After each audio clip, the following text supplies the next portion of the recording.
You want to make a fucking impact on something, you better go bigger, harder than anyone else, and you better not show any signs of weakness. That's how you get respect.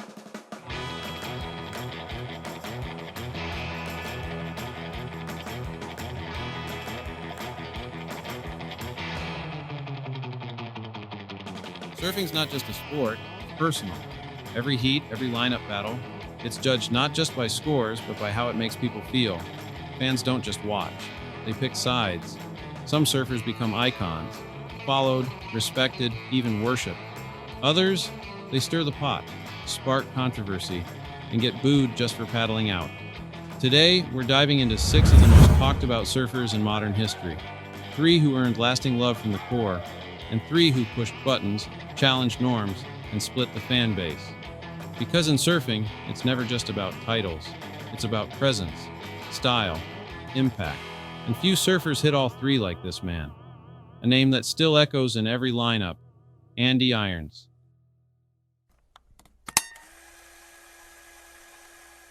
Andy Irons didn't just compete, he attacked. Every heat felt like a statement. His turns had weight. His paddles back to the peak looked like challenges. You could feel the intensity in everything he did.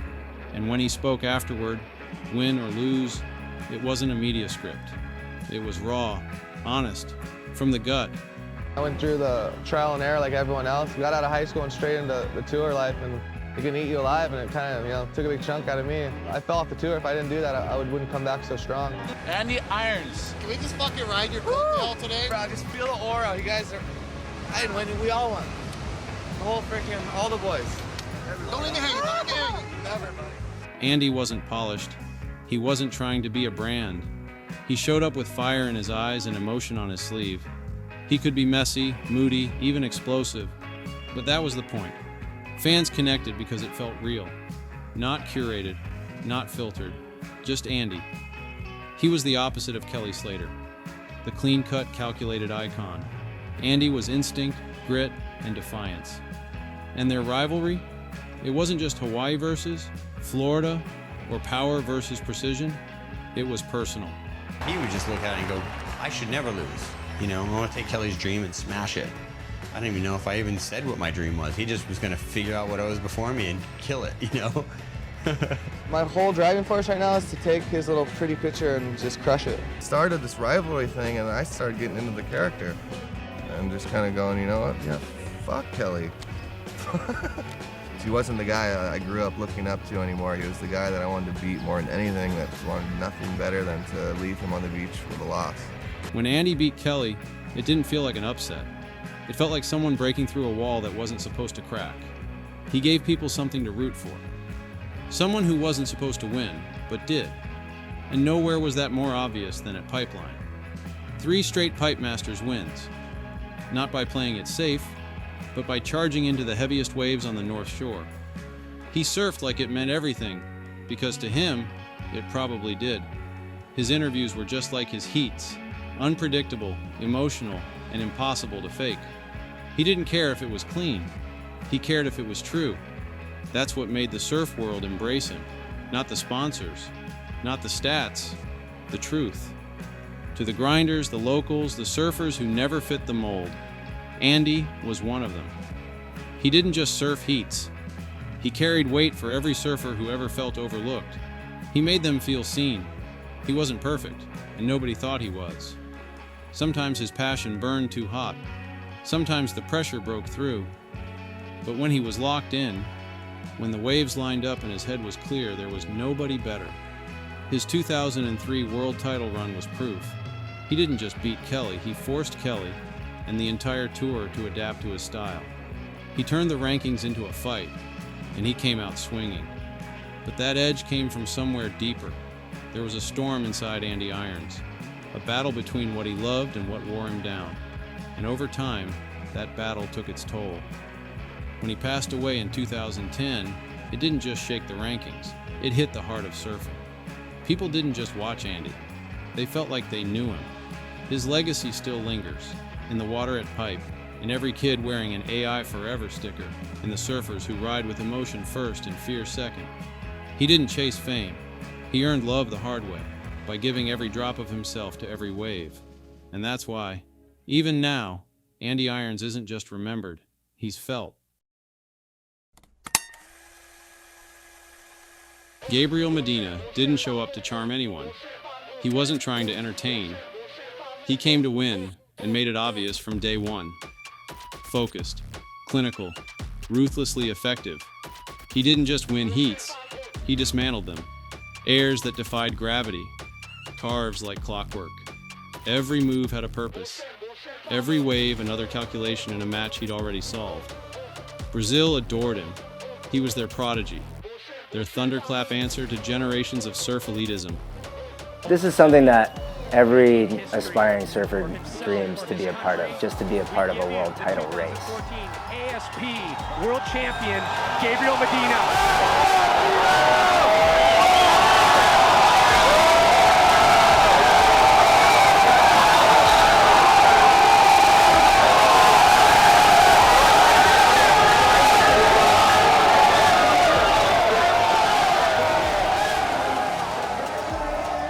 The sacrifice, the support of family, and the quest that so many said was not possible just became a reality. I think it's clear that Brazil is a dominant force within the surfing world. You know, they're here, and they're going to be influencing what progressive surfing is and what high-performance surfing is for years to come. But outside his home country, it got complicated. Medina was booed after flawless heats. Not because he lacked talent, but because he didn't look like he was having fun. He looked like he was at war. His surfing was a system. Angles, analytics, heat strategy down to a science. Interference calls weren't slip-ups, they were tools. Priority battles, psychological warfare. Even his posture in the lineup told the story. Locked in, unbothered, unshaken. He wasn't surfing for poetry. He was there for points. And in a culture that worships soul, spontaneity, and effortlessness, that precision made some people uneasy. The rumors didn't help. Stories swirled about injury fakery, locker room head games, mind tricks to throw off rivals. Whether true or not didn't matter. The image stuck. Medina wasn't just a competitor, he was a tactician, a cold-blooded closer, the guy who leaned on the rule book until it bent. In our sports, he's the next level of how famous he is, mostly here in Brazil. The guy can't even walk around. He has to walk with security guards. So he's usually hiding. When I get in on tour, I was so obsessed to win, and beat everyone. I would get so angry when I lost. And nowadays, I think I have more balance, I'm 30, I'm maybe more mature and just ready for situations. In a world that romanticizes instinct and grace, Medina made it look like work. And for some, that shattered the illusion. But he didn't flinch. He kept winning, kept climbing. And somewhere along the way, he started showing more. The interviews got lighter. The smile came out. The social posts got personal. The game face never dropped, but he let people see the man underneath. Still, the results spoke loudest. Multiple world titles, iconic moments, like those gravity-defying barrels in Tahiti, or the razor-sharp rail game at J-Bay. Finals where he didn't just perform, he took control. Clock, judges, momentum, all on his terms. And no, he didn't soften for anyone. He expanded, less villain, more dimension. Some still can't stand him, too polished, too perfect, too cold. But the surf world doesn't need you to be loved. It needs you to be undeniable. Medina didn't just chase greatness, he engineered it. Minimal motion, no wasted effort.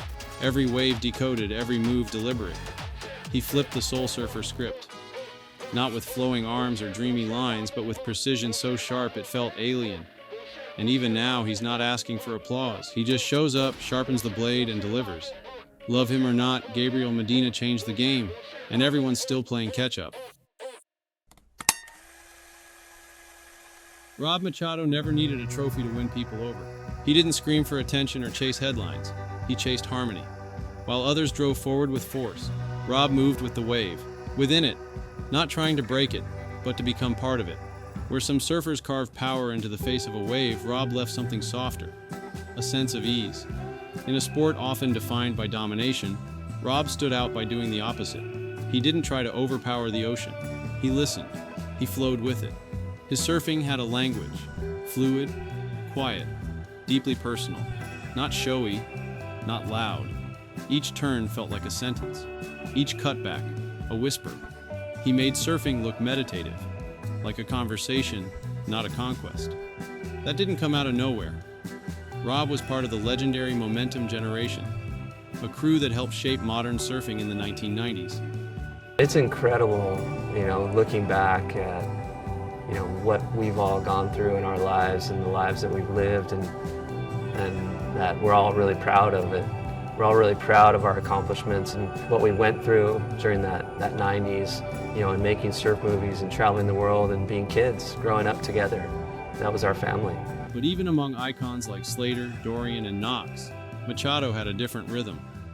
His parts in Taylor Steele films weren't just stylish, they were spellbinding. He wasn't just riding waves, he was sculpting them. To many, Rob was the one who made style matter again. That image, Rob alone in Indo, long hair catching the sun, gliding down a perfect wave with no contest jersey in sight, stuck with people. He wasn't chasing a moment, he was the moment. And yet for all that soul, Rob could absolutely throw down when it mattered. He came within reach of a world title in 1995. Lost to Kelly Slater in a decision that still stings for some fans. But what people remember even more? That high five at Pipeline. In the middle of a heat, with everything on the line, Rob reached out and slapped hands with Kelly. Not for points, not for the crowd, just instinct. Two friends, perfect pipe, pure joy. It became surf mythology. Up until that point, guys rip each other's heads off and paddle for priority buoys, and it's intense. What the hell? If that was me, I would have just ran Kelly's ass over. You're in a heat, there's no high five. You're in my way. You're getting run over for sure. I got the world title. Andy said the same thing. Andy goes fuck that, man. I would have just speared my board right into his chest. But neither of them would have. If they were trying to be competitive, they would have kicked out and got priority. They wouldn't have hit me. Who initiates the high five? I think it's Kelly. It just seemed like it was going to happen. I was right in his line, and I sat up on my board, so I guess in that way I initiated it. But, at that point he had the choice to kick out and maybe get priority, or we were going to high five. Not because of what it meant for the title, but because of what it revealed about Rob. He didn't surf against people, he surfed with them. And when he stepped away from full-time competition, he didn't fade, he flourished. He dropped beautifully shot edits from remote breaks in Indonesia. He leaned into environmental work. His time with the Surfrider Foundation, his focus on sustainability, his quiet presence at community events, it all deepened his legacy. Rob evolved from athlete to ambassador. Not a competitor, but a cultural compass. A reminder of what surfing could be. Calm, creative, connected. He didn't need a rivalry. He didn't need a spotlight. He just needed a clean wave and a little space to move. You could argue Rob Machado shaped modern surf culture more after the tour than during it. He gave people permission to surf differently, to slow down, to prioritize feel over points, to see surfing as art, not only sport. His fingerprints are still everywhere, in style-heavy edits, in surfers chasing remote rights instead of podiums, in the way we talk about flow. Rob never needed validation from judges. He had the ocean. And for fans, especially those disillusioned with the grind, he became something else entirely. Proof that you could walk away from the rankings and still walk straight into legend. His legacy isn't written in wins, it's written in lines.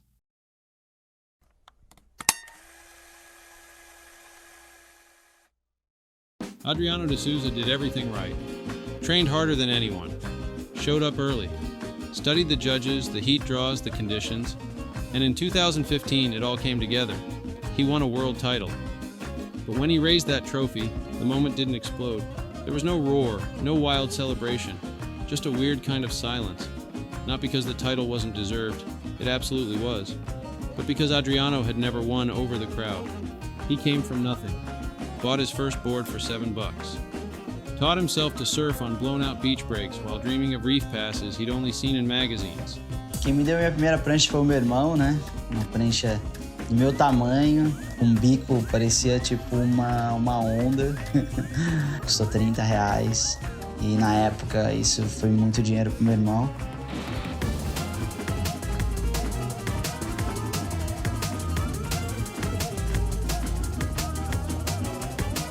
Quando eu comecei a competir, né, aconteceu uma categoria extra que se chamava estreante, que era até 12 anos. E já fui logo no estadual, onde era um campeonato extremamente grande, e logo de cara eu já fiz final.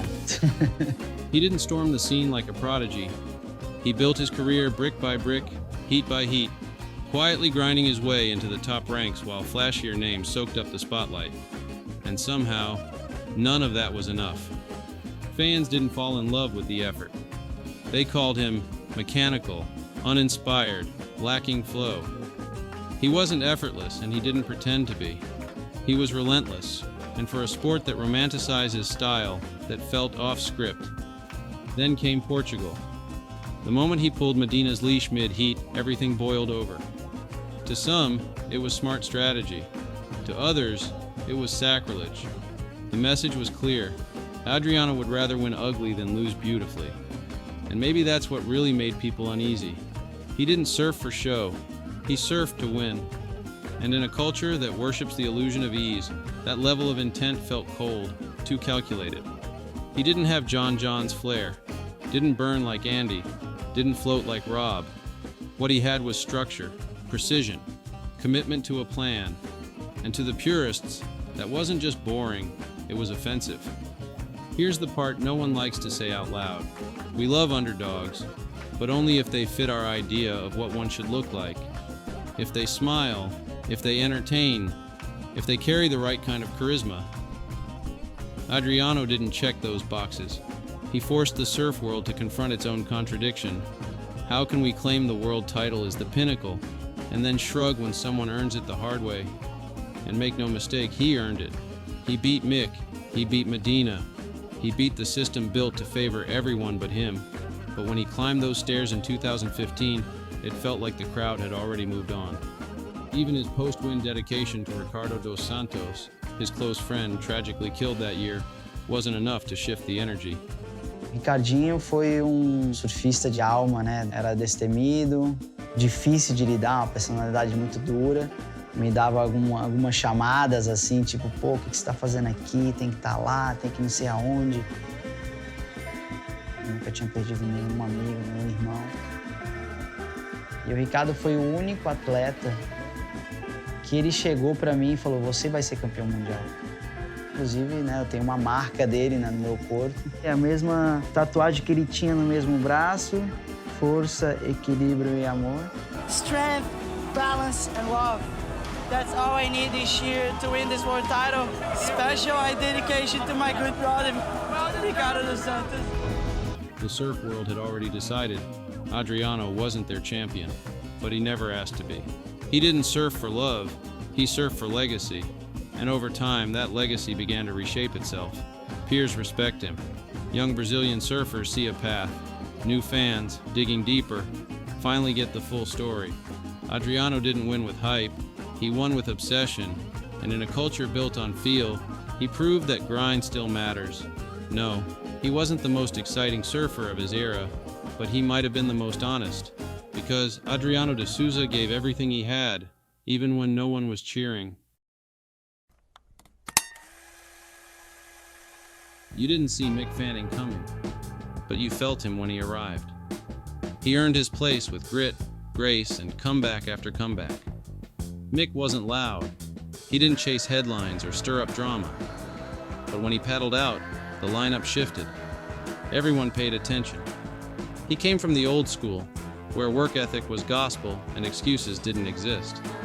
Early on, he built his name on speed, fastest guy on tour. White lightning. His rail work was surgical, his focus, unshakable. He treated surfing like a craft, every maneuver clean, deliberate, efficient. No flair for the sake of it, just performance at the highest level. But it wasn't just his surfing that defined him, it was what he endured and how he handled it. A torn hamstring in 2004 that could have ended his career. The tragic loss of his brothers. It's not the easiest ride for a 17-year-old kid, but yeah, I feel like I felt like my brother was riding with me for the rest of my life, and Right. Yeah. Because surfing is like, it seems to be a very spiritual experience. I'm sure you feel a connection to him through the water and through surfing. Yeah, it was like I was carrying him with me, and every time like I'm surfing or whatever, I'm talking to him. Really? Yeah, like some people talk to, I don't know, Zeus or, you know, wave god, Shui or whatever, but I would find myself talking to Sean a lot. And of course, the shark encounter at J-Bay, live on broadcast, burned into surf history. One moment he was waiting for a wave. The next, he was fending off a great white. No panic, no theatrics, just instinct and a calm that stunned the world. Water Jet patrol! skis, get Water jet patrol skis, get now. to Mick Fanning immediately. Yeah, it's just kicking in. It's so gnarly, man.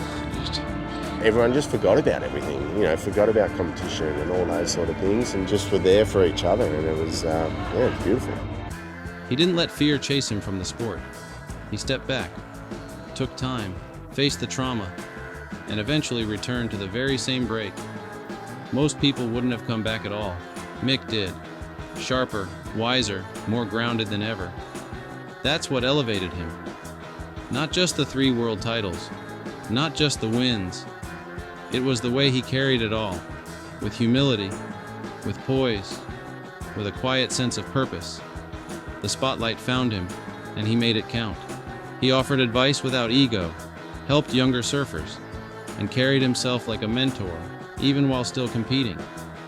When Julian Wilson rushed toward him after the shark incident, it wasn't just about fear, it was about brotherhood.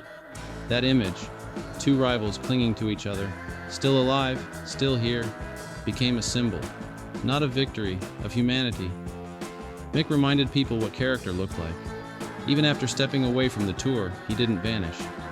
He stayed close to the sport, showing up at events, collaborating with brands, always present, always grounded. He never clung to relevance, but he never lost it either. He proved you could age in the sport without becoming bitter. You could win without arrogance, lead without shouting, and still surf like you had nothing to prove. He was the bridge between Kelly's reign and the chaos that followed, a stabilizer, a compass, a quiet force who made surf culture feel grounded again. Mick Fanning didn't surf to impress. He surfed to evolve, to test himself, to move with intention. And in doing that, he carved out a space in surf history that isn't just admired, it's protected. Because some legacies aren't built on bravado, they're built on resilience. And Mick's, rock solid.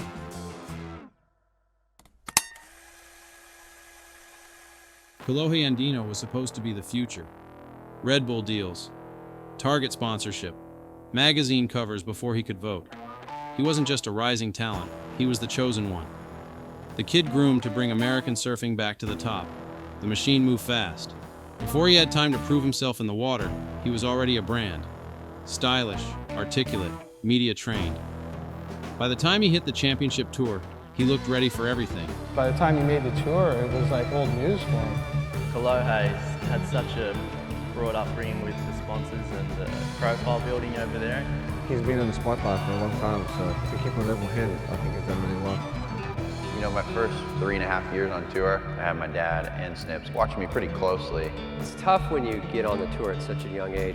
With Kolohe, the learning curve was pretty heavy because he had to basically grow up and mature and go through all those things on tour. Except the one thing that mattered most, the moment.